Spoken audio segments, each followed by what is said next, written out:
എന്താണ് കോൺഫിഡൻസ് അഥവാ ആത്മവിശ്വാസം? അവനവനിൽ തന്നെയുള്ള വിശ്വാസമാണ് ആത്മവിശ്വാസം. നിങ്ങൾ ഒരു സ്ഥലത്തേക്ക് കടന്നു ചെല്ലുമ്പോൾ അവിടെ നിങ്ങളെക്കാൾ ബെറ്ററായി ആരുമില്ല എന്ന് കൺസിഡർ ചെയ്യുന്നതിനെയല്ല ആത്മവിശ്വാസം അഥവാ കോൺഫിഡൻസ് എന്ന് പറയുന്നത്.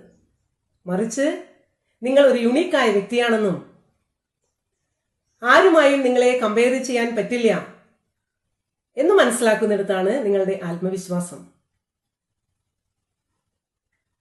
ഒരുവൻ ജീവിക്കുന്ന ചുറ്റുപാടുകളിൽ നിന്നും ബന്ധപ്പെടുന്ന വ്യക്തികളിൽ നിന്നും ആർജിക്കുന്നതാണ് ആത്മവിശ്വാസം.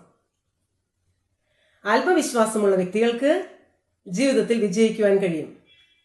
So be confident and stay happy. Thank you.